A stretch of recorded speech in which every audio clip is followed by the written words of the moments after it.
რომელი დაავადებები მწვავდება ყველაზე ხშირად გაზაფხულზე? რატომ ვითარდება გამწვავება და როგორ ავიცილოთ ის თავიდან? ახლა ბუნების გამოღვიძების პერიოდია და ამ სეზონზე ორგანიზმი განსაკუთრებით მგრძნობიარე ხდება გარემო ფაქტორების ცვლილებების მიმართ. ეს კი სხვადასხვა დაავადების გამწვავების პროვოცირებას ახდენს. რა გავითვალისწინოთ ასეთ დროს? სასარგებლო რჩევების მოსასმენად შევიკრიბოთ ახლა თერაპევტი მაკა ჰუჭაშვილი არის ჩვენი სტუმარი. დილამშვიდობის მოგესალმებით. დილამშვიდობის, მადლობა მოწვევისთვის და მივესალმები ჩვენს მაყურებელს. გვითხარით მართლა ეს სეზონი რატომ არის ასეთი რთული ბევრი ადამიანისთვის? რა იცვლება ასეთი ძირეული ტემპერატურის გარდა? მოგახსენებთ გაზაფხულზე ბუნების გამოღვიძებასთან ერთად, რა თქმა უნდა, ჩვენს ორგანიზმშიც მიმდინარეობს სხვადასხვა პროცესები და ცვლილებები და ჩვენი ორგანიზმი აი ამ ამინდის ცვალებადობას და ტემპერატურის ცვალებადობას პასუხობს ჩვენი რეაქციით, განსაკუთრებით ამ დროს მწვავდება ქრონიკული დაავადებები. შესაძლებელია მოხდეს რაიმე ახალი დაავადების პროვოცირებაც.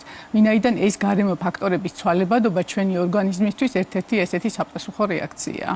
არა და პირიქით ესეთი რაღაცნაირი რუხი, ბნელი, გადატანით მნიშვნელობით ზამთრის შემდეგ პირიქით რაღაც სიცოცხლის ენერგიას იძლევა იდეაში, ხო? გაზაფხული და ეს დათბობა. მანამდეც დახურულ სივრცეში იგივე ტემპერატურაში ვცხოვრობდით და მაინც. აი რა არის ის, რაც იღვიძებს, რა დაავადებებზე საუბრობთ? კი ბატონო, მოგახსენებთ, ახლა განსაკუთრებით, ნახეთ, რამოდენიმე ფაქტორებზეა დამოკიდებული, მოგახსენებთ, რომ ბუნების გამოღვიძებასთან ერთად რამოდენიმე ფაქტორებზეა დამოკიდებული ამ ქრონიკული დაავადების შემთხვევაში განსაკუთრებით მათი გამწვავება. პირველი ეს რაც არის, ეს არის ტემპერატურის ცვალებადობა. ტემპერატურის უეცარი ცვალებადობა და ხშირი ცვალებადობა. აგრეთვე ტენიანობის ცვალებადობა, ქარის მომატება.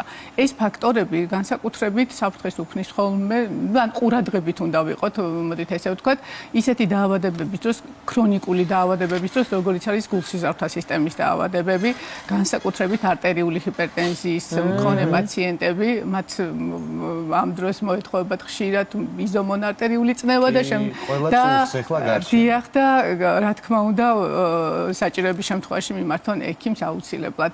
გარდა ამისა, მატულობს გასტროენტეროლოგიური პრობლემები, ქრონიკული დაავადება, გასტრიტი, წყლოვანი დაავადება, აი ამ საკვების ცვლილებასთან დაკავშირებით და აგრეთვე ამ გარემო ფაქტორების ცვლილებასთან დაკავშირებით ხდება გამწვავება გასტრიტის, წყლოვანი დაავადების. გარდა ამისა, როგორც აღნიშნეთ, გაზაფხულზე ბუნება იღვიძებს და ყვავის ყველაფერი, ამიტომ ეს რომ კარგია ვიზუალურად, მაგრამ ისეთი ქრონიკული დაავადებების შემთხვევაში, როგორც არის ალერგიული დაავადებები, ძალიან ისეთი მწვავე პერიოდია, მწვავდება ალერგიული რინიტი, მწვავდება ბრონქული ასთმა, ატოპური დერმატიტი, აგრეთვე დერმატოლოგიური დაავადებების გამწვავებას იწვევს.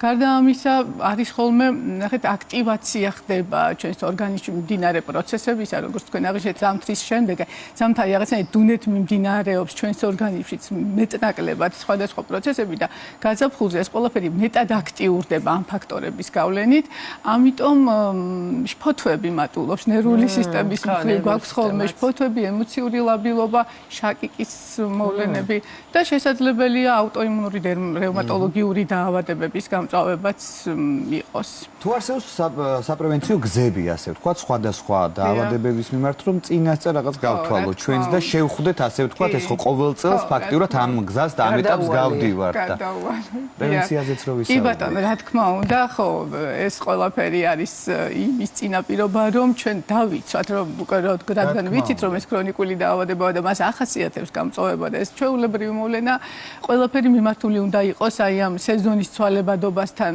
ერთად პრევენციისკენ. ეხლა რაც შეეხება პრევენცია არის ის, რაც იწვევს ამ გამწვავებას, იმის აღმოფხვრა თუ არა მეტნაკლებად შებრძოლება და მართვა, რა თქმა უნდა.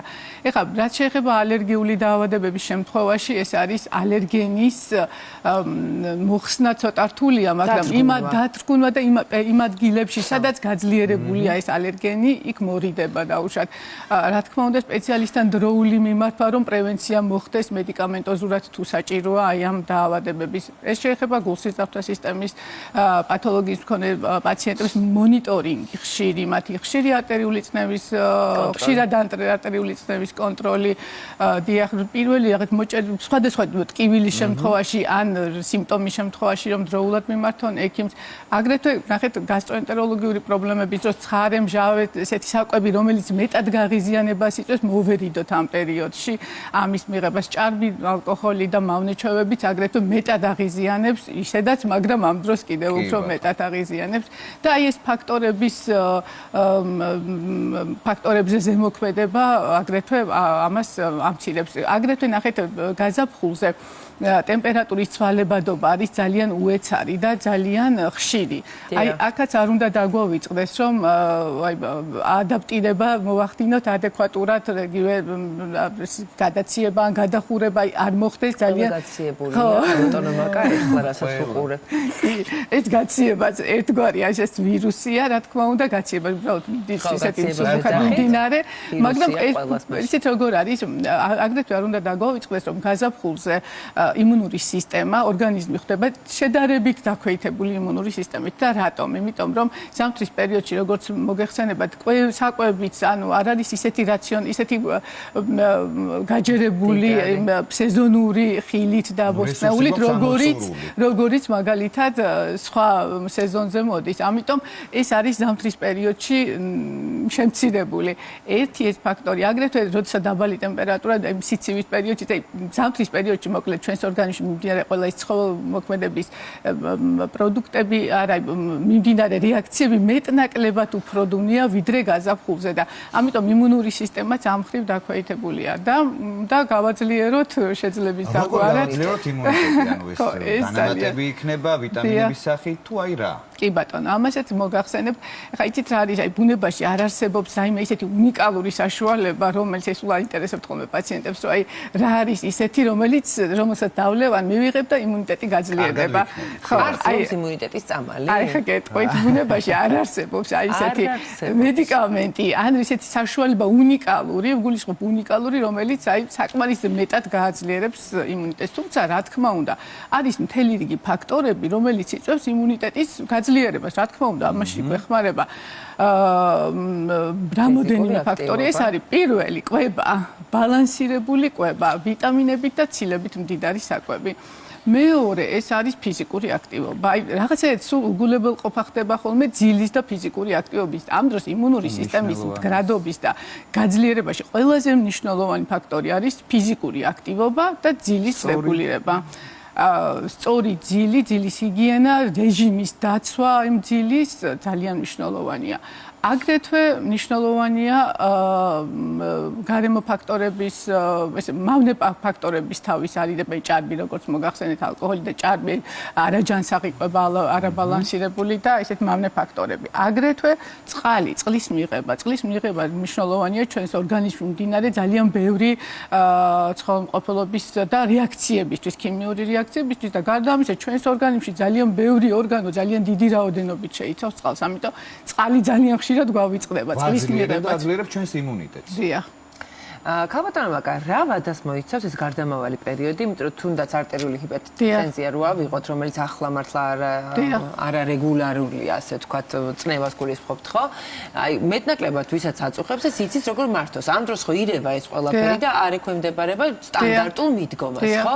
აი, რა ვადით უნდა იფრთხილონ ადამიანებმა, იკონტროლონ, ცოტა გაამძაფრონ ეს კონტროლი მაცხოვრებაში? დიახ, ნახეთ, აი, სწორედ ეს არის გარდამავალი პერიოდი. ნახეთ, ადაპტაცია ჩვენს ორგანიზმს აქვს ნამდვილად ადაპტაციის უნარი და გარემო ფაქტორების ცვალებადობასთან, ცვლილებასთან ადაპტირებულები ვართ და იცვლება ეს ჩვენი შინაგანი, ეს ფიზიოლოგიურად ესე არის მოკლედ ადამიანი მოწყობილი, მაგრამ რა თქმა უნდა, ეს გარდამავალი პერიოდი ყველაზე უფრო მეტად საფრთხილოა, ამიტომ პირველს ვეტყოდი, რომ ვადა არის, ნახეთ, პირველი ის რომ მონიტორინგი უნდა გავაკეთოთ, რომ როგორ ხდება ცვალებადობა არტერიული წნევის, პულსის თუ სხვადასხვა სიმპტომის და ვადა ნახეთ შესაძლებელია ეს არ არის რამე განსაკუთრებული ვადა. არა, ნახეთ, რა თქმა უნდა, აი განსაკუთრებით პირველი მესამედი გაზაფხულის პერიოდის პირველი მესამედი ყველაზე უფრო მეტად საყურადღებოა. აპრილის ყველა შუა მიმართ. ხო, აი განსაკუთრებით. სანამ მარტი კუდის ქნებას დაასრულებს. და აი დაუშვათ რამდენიმე რჩევა, რაც შეგიძლიათ რომ მოგცეთ, რომ მეტნაკლებად ეს მაქსიმალური ყურადღებით დავტირთოთ ჩვენი ორგანიზმი და ჩვენი ჯანმრთელობის მდგომარეობა, რაშიც შეიძლება დაგვეხმაროს თქვენი რჩევები, რა შეიძლება ასეთი იყოს. მოგახსენებთ ამასაც, ესე იგი, როგორც აღნიშნეთ, რომ არ გამწვავდეს დაავადება და ან რამ პროვოცირება არ მოხდეს, უნდა მაქსიმალურად შევეცადოთ, რომ იმ გარემო ფაქტორის მოხსნა და მოშორება შევძლოთ, რომელსაც ამას ამწავებს და იწვევს. ეს რამდენადაც შესაძლებელია. გასტროენტეროლოგიური თვალსაზრისით დავუშვათ საკვებზე მეტი აქცენტი. აი პირველი კვება, რა წნევასთან მიმართებაშიც გეტყვით, ნახეთ მარილიანი საკვები არტერიული წნევის ციფრებს მატებს. ამიტომ წნევის განსაკუთრებით ამ პერიოდში მე ვეტყოდი ესეთ პაციენტებს, რომ მიიღონ ნაკლებად მარილიანი საკვები. აგრეთვე ნახეთ გასტროენტეროლოგიური პრობლემის შემთხვევაში მიიღო ნაკლებად ცხიმიანი, ცხარე, მჟავე და ესეთი ძნელად მოსანელებელი პროდუქტები. ფოთვის შემთხვევაში ნახეთ ვეტყვი რომ ძილის რეგულირება მოხდეს და ძილის მოწესრიგება ძალიან მნიშვნელოვანია. აი თქვენ ახსენეთ რომ ფოთვა და ცოტა გაგიზიანება რადგან იმატებს. აი აქ უკვე ძილი უფრო რთულდება, ხო, კარგი ხარისხიანი ძილი. უფრო მნიშვნელოვანი ხდება. ძილი მნიშვნელოვანი ხდება, იმიტომ რომ ფოთვის დროს რაც უფრო მეტად გამოუძინებელია პაციენტი, ეს ფოთვა კიდევ უფრო ძლიერდება და კიდევ უფრო მანკიერი. ნახეთ სპეციფიზუ ნერვული სისტემა უფრო უწევდება. ნახეთ ფიზიკური აქტივობა აგრეთვე, რომელიც ხელს უწყობს იმას, რომ ძილის ჰიგიენაც მოწესრიგებული იყოს, ამიტომ ფიზიკური აქტივობა ყველაზე მნიშვნელოვანია. ფეხი-ციარული ვარჯიში, სუფთა ჰაერი, ყველაზე მნიშვნელოვანია. მაგას ვამბობდი გაზაფხულის დადგომა ასოცირდება მეტნაკლებად ბუნებასთან უფრო გამოხენილია ხალხი ქუჩაში და ფიზიკური აქტივობა და წყალი. არ უნდა დაგვაიწყდეს წყალი. წყალი არის ალტერნატივა მეგონი. რადგანაც სუფთა ჰაერი მაინც ასოცირდება, ხო, მასთან რომ ცოტა ბუნებაში გახვიდე. და აქვე კონტრშეკითხვა მექნება, რადგან წყალი და წნევა ერთმანეთთან თლად არ მეგობრობენ, მე წყალი წნევის მატებასაც იწვევს. კი ბატონო, აი ამიტომ არის ყველა სხვა და ეხლა ალერგიული რეაქციის შემთხვევაში დაუშვათ პირიქით, იმიტომ რომ რაღაცნაირად ამ ალერგენის განზავებას, ასე ვთქვათ, განაპირობებს, ამიტომ პირიქით გვჭირდება, მაგრამ ზომიერება, ეხლა იმ შემთხვევაში, როდესაც გვაქვს გულსისხლძარღვთა სისტემის დაავადებები, შედარებით ნაკლები, მაგრამ მაინც ეს იმას არ ნიშნავს, რომ წყალი არ უნდა მიიღოს, იმიტომ პირიქით, ნახეთ სისხლის ეს რა ქვია, მოცულობა არ გვინდა რომ ჩვენ ძალიან შემცირდეს და ამან კიდევ უფრო მეტად გაამწიმოს მდგომარეობა. მთელი ზამთარი თუ არ დაგვირლებია წყალი, უბრალოდ 3 litrს ნუ მივიღებთ, ხო? არა, თქმა უნდა, აქაც ზომიერება 1 ლიტრა ნახევრიდან 2 litrამდე. და ბოლო შეკითხვა, რა სიმპტომებია ის, რაც მართლა უყურადღებოთ არ უნდა დატოვონ და ექიმი არის აუცილებლად ჩასართავი.